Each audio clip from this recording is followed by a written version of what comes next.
And we reported earlier tonight on the unrest in Kenosha, Wisconsin, after the recent shooting of Jacob Blake by a police officer. We now take a broader look at this summer of protests and President Trump's repeated claims that he is the so-called law and order president and his opponent is not. Our Alex Perez reports for us again. An attack on law enforcement is an attack on all Americans. Trump's heavy-handed rhetoric fueled his campaign back in 2016. I am the law and order candidate. And 4 years later, I am your president of law and order. But after the death of George Floyd at the hands of a white police officer in May, cries across the country to reform police practices, demanding social justice and a stop to police brutality.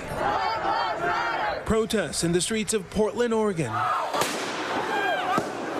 where police and protesters have clashed. Videos like these going viral on social media, deepening divisions between police and the communities they serve. President Trump mobilizing federal resources, even though some local officials said they didn't want help from the feds and feared it would further incite violence. I am dispatching thousands and thousands of heavily armed soldiers, military personnel, and law enforcement officers to stop the rioting, looting, vandalism, assaults, and the wanton destruction of property. But as months of civil unrest fueled by cases of alleged police brutality divided the country, Trump pushed a message of unity between his administration and police. The radical politicians are waging war on innocent Americans. That's what you're doing when you play with the police. My administration is pro-safety, pro-police, and anti-crime. Last month, launching what he called Operation Legend, a federal program aimed at helping local law enforcement fight surges in violence in 9 cities.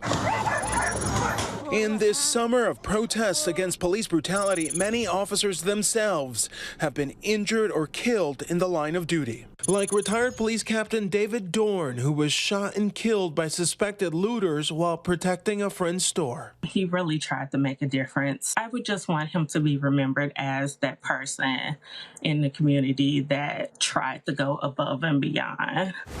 But the vast majority of Black Lives Matter protests have been peaceful.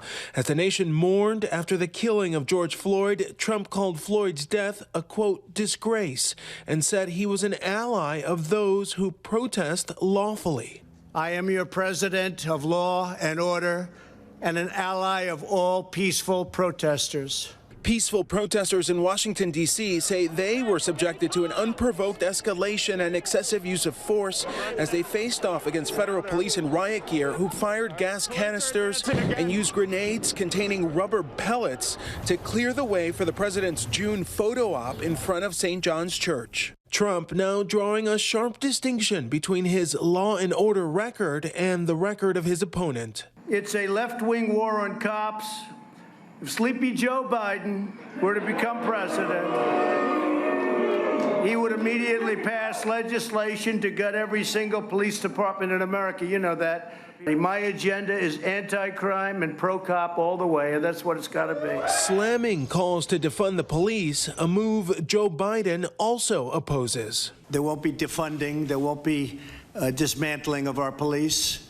And there's not going to be any disbanding of our police. We're going to work and we're going to talk about ideas how we can do it better and how we can do it, if possible, in a much more gentle fashion. There is one arm of law enforcement that President Trump has been all too willing to attack, and that is his own FBI. This spring, when he blasted the investigators who probed his former national security advisor Michael Flynn during its investigation of Russia's efforts to interfere in the 2016 presidential campaign. These were dirty, filthy cops at the top of the FBI, and you know the names better than I do, and they were dishonest people. Alex Perez, ABC News, Kenosha.